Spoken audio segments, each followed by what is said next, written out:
Bonjour, vous êtes addict au sucre et souhaitez vous sevrer ou tout simplement vous aimeriez vous en passer dans votre quotidien et pour de bon.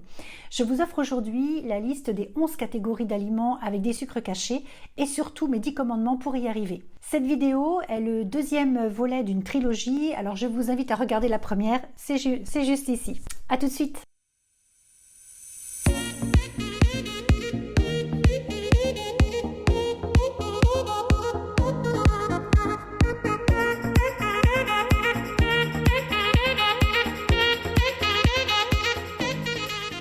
Alors, je suis Christine Orion, naturopathe et réflexologue.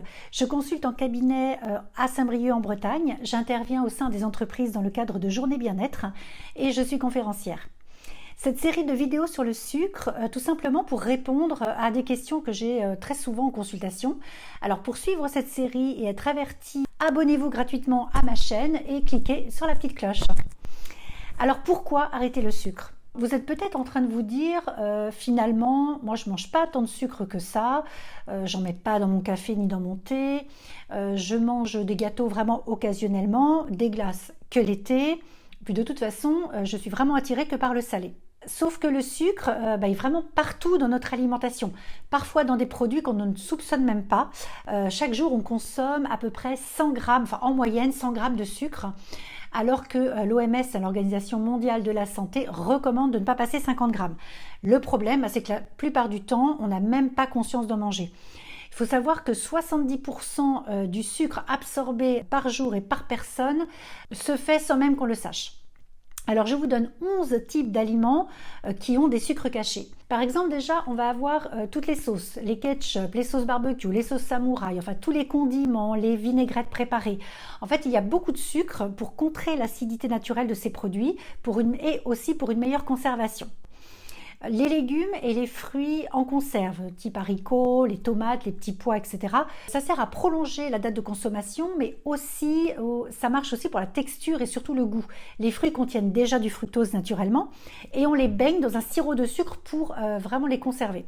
Même les boîtes de conserve bio, même si les ingrédients vont être de meilleure qualité, ne perdez pas de vue que le procédé de conservation implique les mêmes travers. Méfiez-vous des céréales du petit déjeuner, surtout lorsqu'ils sont allégés, ou aussi des barres diététiques. Elles contiennent en général beaucoup moins de graisse, mais c'est forcément compensé, et c'est compensé du coup par du sucre. En moyenne, on a 11 à 22 grammes de sucre par barre. Justement, les céréales du petit déjeuner, elles sont très souvent avec des quantités importantes de sucre. Et je pense aussi au muesli, qu'on imagine plus sain, mais en fait pour les colorer, les caraméliser, on rajoute du sucre. Il y a aussi les galettes de riz. On croit vraiment à tort que c'est un allié santé, alors qu'en fait il y a un indice glycémique de 85. Pour comparaison, le sucre de table a un indice glycémique de 70. Les sushis qui passent pour être un repas sain, équilibré. Sachez que la cuisson nécessite de l'ajout de vinaigre de riz, mais aussi de sucre pour que ce soit plus collant. Le pain, bon, c'est assez connu, surtout le pain blanc avec 4 grammes de sucre pour 100 grammes. Je peux aussi vous parler surtout du pain de mie qui est en plus riche en graisse, bourré d'additifs et c'est lui qui a la palme du taux de sucre, tout pain confondu. Les fruits séchés, alors ils contiennent du sucre concentré, puisqu'on a retiré l'eau pour avoir des fruits séchés. Évitez quand même de les prendre dans les grandes surfaces ou vraiment du premier prix, parce que ces produits ont souvent des additifs pour avoir une belle couleur, une belle texture, un goût vraiment sublimé. Et souvent, on les enduit d'une couche de sucre justement pour les rendre brillants. Les smoothies, achetés tout prêts, ils contiennent beaucoup de sucre et souvent contiennent trop de fruits. Alors, ceux qui ont compris l'intérêt des jus et des smoothies savent très bien qu'on utilise très peu de fruits et beaucoup de légumes, et souvent d'ailleurs des légumes verts pour vraiment avoir un maximum de nutriments et vraiment se reminéraliser. C'est un vrai atout pour la santé. Les boissons aromatisées, les thés glacés, les jus de fruits industriels sont tous concernés également.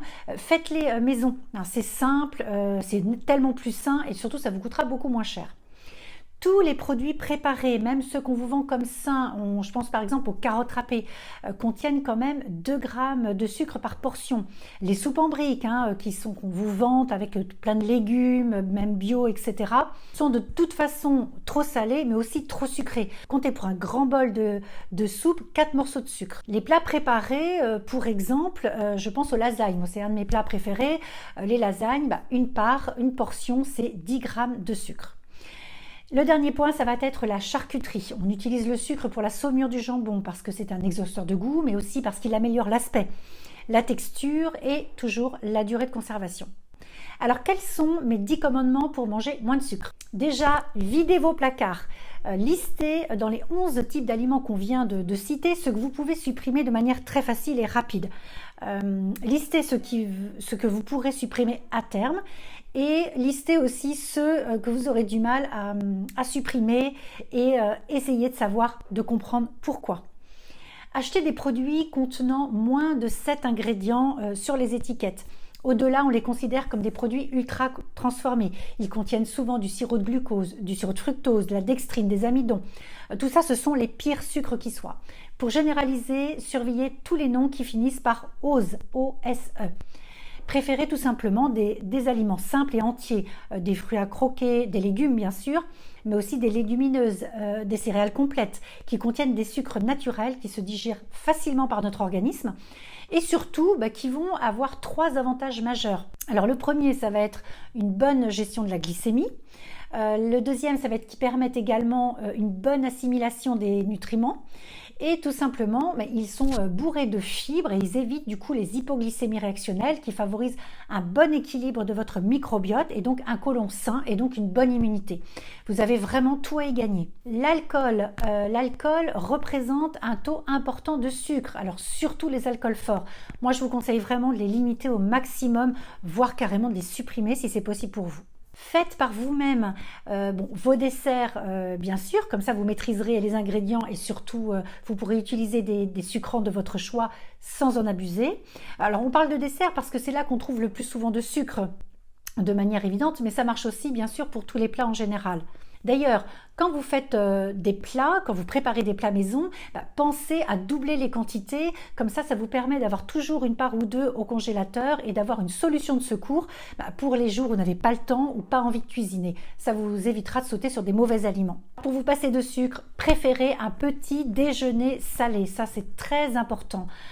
Oubliez pour votre quotidien le petit déjeuner à la française, pain, beurre, confiture, pain au chocolat ou viennoiserie ou céréales, parce que vous favorisez des envies de sucrer, des fringales et du coup des coups de fatigue, des coups de mou tout au long de la journée. Planifiez vos menus. Émotionnellement, si vous avez une gourmandise, une fringale à 17h, le fait de savoir que vous allez manger ça le soir, ah oui, chouette, j'ai prévu ça ce soir, c'est un de mes plats préférés, vous allez tenir bon et du coup vous allez vous projeter et vous allez réussir à attendre. Cherchez pourquoi aussi vous avez des fringales. Alors il y a quelques questions à se poser. Par exemple, est-ce que je ressens de la fatigue dans la journée et si oui, à quel moment? Est-ce que j'ai des envies de sucre dans la journée également? Pareil, à quel moment? Est-ce que je me sens épuisée avant, après manger ou dans un autre moment de la journée? Est-ce que c'est plutôt physique, mental? En consultation, on cherche systématiquement à identifier les causes qui vous sont propres, qui sont vraiment personnelles. Elles sont très nombreuses et variées et parfois elles sont interreliées. Donc ça peut venir de certaines hormones qui sont liées souvent à une fatigue surrénalienne, ça peut être de l'hypothyroïdie, à un manque d'acides aminés ou de neurotransmetteurs. Pour les femmes, ça peut aussi être lié au cycle. Vivez votre sevrage aussi comme un challenge, changez vos habitudes par étapes. Tout arrêter d'un coup peut être frustrant, ça peut être insurmontable pour certains. Donc ensemble, en consultation, on définit vos critères, vos routines et les meilleures alternatives qui vous conviennent pour y arriver.